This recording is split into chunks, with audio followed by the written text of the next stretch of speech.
So we finally reached the 7th habit of our highly successful milking routines. And that habit happens after we're done actually removing the milk. And that's focusing on managing the cows after the milking units are removed.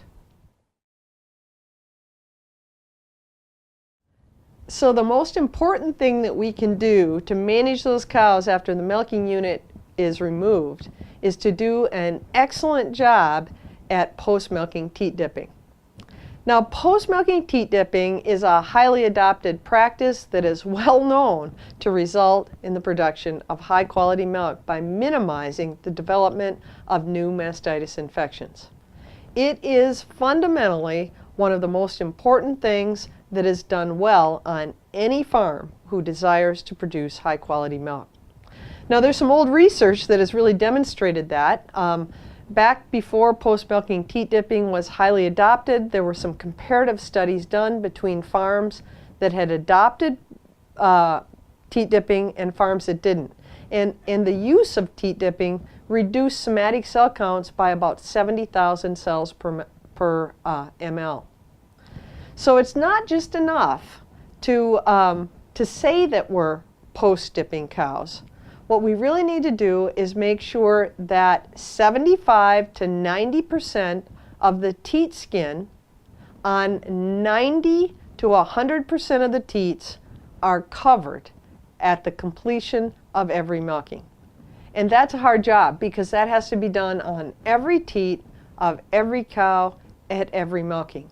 So this is something we typically need to continue to assess and to continue to train the milking technicians about the tremendous importance of this step. Consultants and other people often ask me, what's the best way to evaluate the effectiveness of the teat dipping program? And what we've found over the years is that the best place to evaluate the effectiveness of post-milking teat dipping is not in the milking parlor.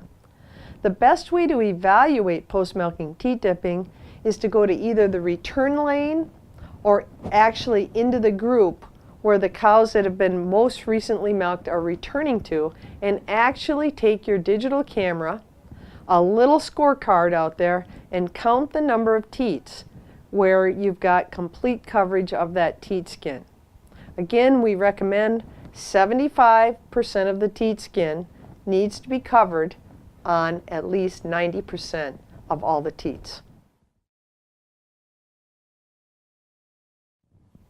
So other aspects of the post-milking process that we need to monitor are to ensure that the cows exit calmly from the milking parlor and that they return to fresh feed in the barn so that they remain standing for at least 30 minutes after milking that parlor to give that teat sphincter time to close.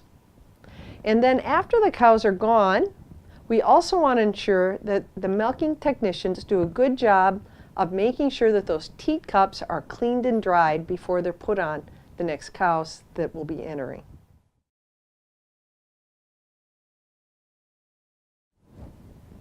So let me reiterate the 7 habits of highly successful milking routines.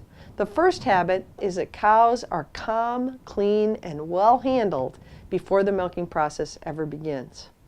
The second habit is that cows are properly grouped to minimize the possibility that teats of healthy cows will come in contact with infected milk from the udder of a subclinically infected cow.